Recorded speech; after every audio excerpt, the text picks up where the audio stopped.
समय बहुत कीमती होता है। एक दिन बादशाह अकबर अपने दरबार में आराम से बैठे थे। तब बादशाह अकबर ने बीरबल से एक परीक्षा लेने का विचार किया।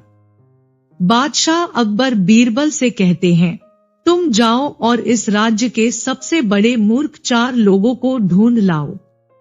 बीरबल जवाब में कहता है, ठीक है हुजूर। फिर बीरबल बादशाह अकबर के दरबार से चले जाते हैं और 1 महीने बाद दरबार में वापस आते हैं, लेकिन उनके साथ सिर्फ 2 लोग थे। बादशाह अकबर गुस्से से बीरबल की ओर देखते हैं और कहते हैं, मैंने तुम्हें 4 मूर्ख व्यक्तियों की तलाश में भेजा था, लेकिन तुम सिर्फ 2 ही व्यक्तियों को अपने साथ लाए। बीरबल ने कहा, हुजूर, मैंने 4 मूर्खों को लेकर आया है। फिर उसने कहा, यह पहला व्यक्ति सबसे बड़ा मूर्ख है, क्योंकि जब मैंने उसे बैलगाड़ी पर जाते देखा था तब वह अपने सिर पर सामान उठाए चल रहा था। जब मैंने उससे पूछा तो उसने कहा, मैं बैलगाड़ी पर ज्यादा भार नहीं रखना चाहता, इसलिए मैं अपने सिर पर सामान ढोकर ले जा रहा हूँ। इस जवाब से हमें ये सिद्ध हुआ कि ये कितना बड़ा मूर्ख है। फिर बीरबल दूसरे व्यक्ति के तरफ इशारा करते हुए कहता है, ये दूसरा अपने घर की छत पर भैंस को चढ़ाकर घास चरा रहा था। जब मैंने इससे पूछा कि तुम ऐसा क्यों कर रहे हो, तो उसने मुझसे कहा, मेरे घर की छत पर घास उगती है, इसीलिए मैं अपने भैंस को छत पर ले जाकर घास खिलाता हूँ।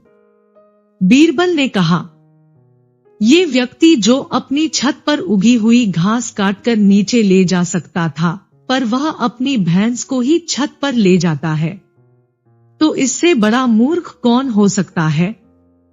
बीरबल ने कहा, हुजूर, हमारे राज्य में कई महत्वपूर्ण काम हैं और मुझे भी कई जरूरी काम करने हैं, लेकिन फिर भी मैंने मूर्खों की खोज में 1 महीना बर्बाद कर दिया। तो आप ही बताएं, मुझसे बड़ा मूर्ख कौन हो सकता है? बादशाह अकबर ने ये सुनकर कहा, तो तुम तीसरा मूर्ख हो। फिर चौथा मूर्ख कौन है?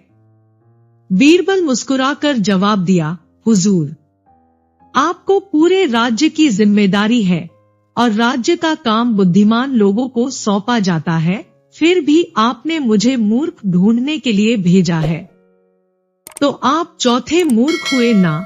इस तरह बीरबल ने फिर एक बार अपनी चतुराई दिखाई। दोस्तों, इस कहानी से हमें यह सीख मिलती है कि हमें अपना समय बेकार में बर्बाद नहीं करना चाहिए। समय बहुत मूल्यवान होता है। तो दोस्तों, मुझे उम्मीद है आपको ये स्टोरी पसंद आई होगी। अगर पसंद आई है तो वीडियो को लाइक, शेयर और चैनल को सब्सक्राइब जरूर करें। और भी कहानियों के लिए धन्यवाद।